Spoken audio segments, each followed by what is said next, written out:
Lepo pozdravljeni na tiskovni konferenci o probu neformalnega srečanja pobude Central 5, srednjeevropskih 5. Imeli bomo uvodne izjave gostitelja ministra dr. Logarja, potem pa po abecednem vrstnem redu uvodne izjave ostalih zunanjih ministrov. Naj v tej priložnosti povem, da se je madžarski zunanji minister dr. Peter Sijarto včeraj opravičil, ker sodeluje danes na podpisu mirovnega. Po uvodnih izjavah bomo prišli k vprašanju. Minister Logar. Hvala, Aleksander. Najprej na začetku ne izrečem dobrodošlico kolegom ministram na tretjem sestanku skupine centralnih 5, tokrat v Sloveniji. V tem prvem delu na plenarnem zasedanju smo obravnavali in dorekli vprašanje v zvezi z ukrepi v primeru pandemije COVID-19. V neko poglobljeno smo se pa dotaknili tudi vprašanjem v Belorusiji, vendar v tem prvem delu še nismo prišli do zaključkov, zato bomo nadaljevali to razpravo tudi kasneje na skupnem kosilu. Naj za začetek najprej tudi izrečem čestitke ob današnjem prazniku vrnitve Primorske k matični domovini. To je velik dan in vesel sem, da ga lahko tudi skupaj praznujemo. Če se vrnem nazaj k vprašanjem, ki smo jih danes obravnavali na plenarnem zasedanju. Ministri smo predstavili situacijo po svojih državah, hkrati ukrepe, ki jih nameravamo posamezne vlade sprejeti za omejitev širjenja virusa in se na nek način strinjali, da je glavna naloga sedaj na državah članicah, da s svojimi ukrepi preprečijo širjenje znotraj držav članic in predvsem, da se državljanke in državljani držav ustrezno temu odzovejo in tudi uporabljajo vse zaščitne ukrepe in medicinske pripomočke, ki onemogočajo dodatno širjenje okužbe. Ministri smo se strinjali, da podpiramo napore Evropske komisije, da na ravni Evropske unije oblikuje nek skupen mehanizem ukrepanja držav članic in ukrepanja pri sprejemanju standardov za ugotovitev primerljivih rezultatov in hkrati tudi približno enakomerno ukrepanje po državah članicah v primeru rasti okužb. Hkrati se zavzemamo za to, da države članice naredijo vse, kar je v njihovi moči, da se po nepotrebnem ne omejuje dodatno prehajanje meje med državami članicami in da se torej tudi ne dodatno po nepotrebnem omejuje režime, ki veljajo na mejah. Kot smo skupaj ugotovili, pred nami, torej pred našimi vladami, je velika naloga, da sprejemamo takšne ukrepe, ki bodo tiste primere širjenja, ki so v bistvu najbolj nevarni za dodatno širjenje, maksimalno omejijo. Ne želimo pa si, da bi se ponovili scenariji iz prvega vala, ko smo države članice zapirale meje med seboj. Strinjali smo se tudi o pomenu medsebojnega usklajevanja. Ministri smo se strinjali, da med seboj predhodno obvestimo o morebitnih sprejemnih ukrepih. Hkrati pa smo se tudi uskladili o tem, da se bo na ravni generalnih direktorjev redno, recimo 14-dnevno, usklajevalo med seboj, torej da se bodo preko videokonferenc generalni direktorji ali kakšen drugi nivo glede pač na tematiko posameznega področja med sebojno usklajevali med državami C5 in na ta način omogočili tudi nam bistveno lažje usklajevanje naših politik. Vse ostale teme, ki so na dnevnem redu, od predstavitve slovenskih prioritet predsedovanja do vprašanja o vzhodnem Sredozemlju in nadaljevanje razprave o Belorusiji, pa bomo nadaljevali na skupnem kosilu. Toliko zaenkrat. Hvala lepa, gospod minister. Minister Schallenberg.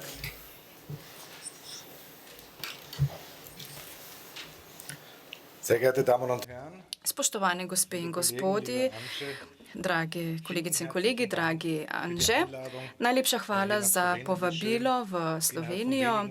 Res je lepo, da smo sedaj v 2 tednih že drugič tukaj in veseli me, da je ta pobuda za teh C5, čeprav smo danes C5-1, da se nadaljuje. Hvala, Anže, tebi za vabilo, da si to v 3 mesecih že organiziral. Marsikaj si že povedal. Mislim, da to sodelovanje 5 držav v osrednji Evropi je danes še pomembnejše kot kadarkoli. Moramo se zavedati, da kar se tiče COVID-19, še vedno ni vse mimo. V Evropi smo prej na začetku drugega vala in zato je nujno potrebno tesno sodelovanje med nami in bo v prihodnosti tudi še ostalo. Mislim, da si omenil zgodnje opozarjanje med našimi ministrstvi, redne videokonference generalnih direktorjev, ki tudi preverjajo neko notranje vzdušje. Predvsem pa tudi imamo skupni cilj, da ne zapademo v situacijo iz marca v aprila. To nas združuje. Vzeti moramo na znanje, da nismo le kulturni prostor, ki spada skupaj, temveč smo tudi tesno povezan gospodarski prostor. V naslednjih mesecih moramo zagotoviti vzporedno delovanje varstva zdravja in varstva gospodarstva. Mislim, da države C5 tukaj igrajo prav posebno vlogo. Seveda smo načeli tudi že druge teme, kot si rekel, smo govorili o Belorusiji, zunanja politika, tega se moramo zavedati, se ni zaustavila zaradi pandemije, ravno obratno. V okoli cele Evrope imamo žarišča, naj bo to vzhodno Sredozemlje, naj bo to Belorusija ali primer Navalni v Rusiji. In mislim, da tu potrebujemo Evropsko unijo, ki bo govorila z enotnim glasom, kajti le, če bomo govorili skupni jezik, ki bo jasen, bodo naši sosedje v Minsku, v Moskvi ali v Ankari prisluhnili. In v tem smislu še enkrat najlepša hvala za to vabilo. In ne morem dovolj poudariti, kako pomembna je tudi zame izmenjava z vami, ki ste zame tudi pravi prijatelji. Hezké odpoledne, dámy a pánové. Já bych především chtěl poděkovat za přátelské přijetí. Najlepša hvala. Najprej bi se želel zahvaliti za prijazen sprejem v Sloveniji. Zelo sem vesel, da se naša plodna razprava nadaljuje v okviru držav C5. Spomladi smo videli, da je nujno komunikacijske kanale naravnati tako, da bodo vplivi pandemije predvsem na naša gospodarstva in podjetja čim manjša.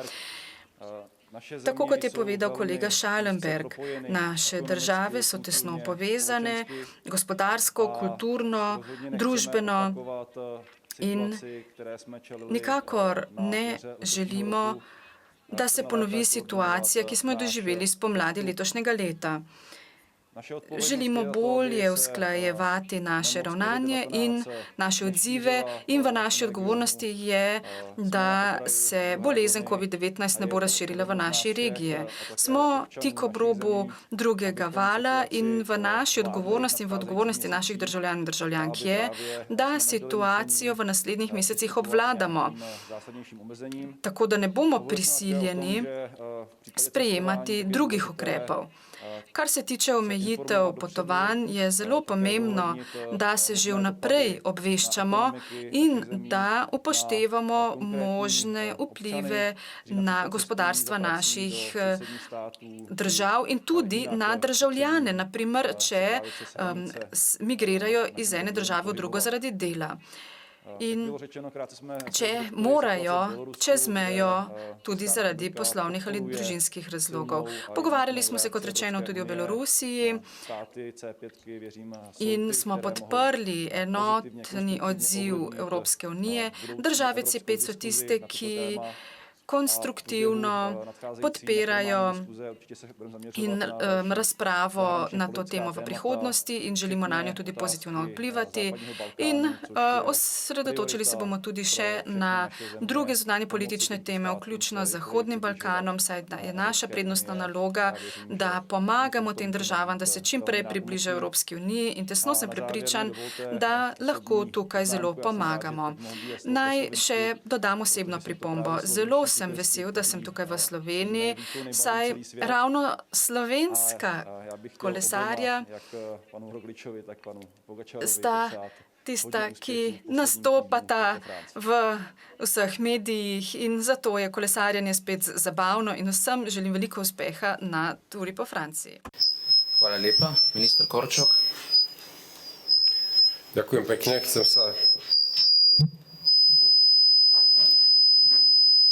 sa... It's not me. Somebody else. Pardon, želel bi se tudi jaz zahvaliti slovenskemu kolegi za povabilo. Slovaška in Slovenija imata zelo podobni imeni in ravno tako sta obe krasni države. Ko sem šel z letališče, sem se zavedal, kako podobna je narava v naših državah. Tako da ni slučajno, da mi Slovaki pogosto hodimo v Sloveniji. Želimo si, da bi Slovenci tudi hodili na Slovaško in to bo odsevalo dobre odnose med nami. Tako kot moji kolegi, zelo vrednotim to, da v tej obliki C5 spomladi je bila to nuja, ki nas je skupaj spravila v zvezi z ukrepi, ki smo jih sprejemali. Se spomnim na naše prvo srečanje, ki ga je organiziral naš kolega Aleksander Schallenberg na Dunaju in se spomnim trenutka, da morda postopoma bomo imeli koronavirus pod kontrolo in da smo videli nekje na koncu predora luč. Vendar smo bili zelo previdni, ko smo rekli, da se moramo zavedati, da lahko pride do drugega vala, da se bodo števila inficiranih povečevali. Žal smo v takšni situaciji tudi danes, vendar toliko bolj se vzajemna koordinacija na tak način potrjuje in je zelo dobro došla. Tako od danes smo se dogovorili, da bodo redno potekali koordinacije na diplomatskem nivoju med našimi državami. Da ne bi govorili samo o tem, kako bomo koordinirali naše korake na mejah ali pa v zvezi z režimom na mejah, ampak to, kar počnemo doma. Kaj te dovolim povedati, da odgovor tudi pri trudu, da koordiniramo naše korake, odgovor na to je pri nas doma odgovor na ta. Slovaška je sprejela včeraj celo vrsto ukrepov, s katerimi reagiramo na situacijo v drugih državah.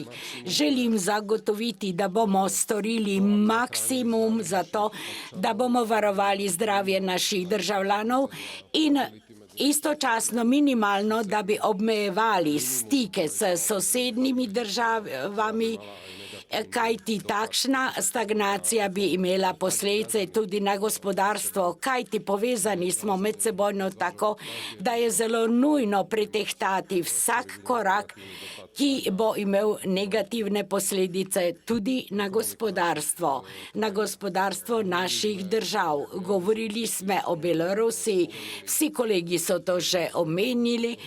Menim, da že v ponedeljek, da je pomembno, da bomo že v ponedeljek lahko situacijo na Belorusiji bolj jasno videli. Vsi smo vznemirjeni, šokirani, da v naši neposredni bližini se dogaja to, kar se tam res dogaja. Da Belorusi, ki želijo samo svobodno izraziti svoje mnenje, jih tepejo, kakršne koli alternativno politično mnenje je kaznovano, ne samo ljudi iz opozicije, ampak sploh ljudi, ki želijo imeti drugačno stališče, ki želijo zapustiti svojo državo ali pa so v zaporu. To je nesprejemljivo in da v ponedeljek bomo morali dati jasen signal predsedniku Lukašenku, da ne ustavi te represalije in da začne z dialogom. Ponuja se nam možnost posredovati komunikacijo znotraj Belorusije, vendar zavrača odgovore in dejansko izvaja nasilje do državljanov. Mislim, da bo šlo za zelo pomemben signal, ki se bo zgodil v ponedeljek v Bruslju in hkrati gre za odločen odgovor, kajti to, kar se tam dogaja, ne sme ostati brez odmeva in sankcije bodo s ponedeljkom veljavne. Še enkrat, Anže, moj kolega, hvala ti za to možnost, kot tudi ostalim kolegom, da sem bil tukaj lahko s vami in upam, da bodoče bomo manj zaposleni v zvezi z epidemijo in da bo večji poudarek za dobrobit naših državljanov, da podpiramo naša gospodarstva. Hvala lepa. Hvala lepa zunanjim ministrom za njihove vodne izjave. Prehajamo na vprašanja. Vzeli bomo 4 vprašanja. Prosim novinarje, da ko postavijo vprašanje, tudi povedo, na koga ga naslavljajo. Prosim.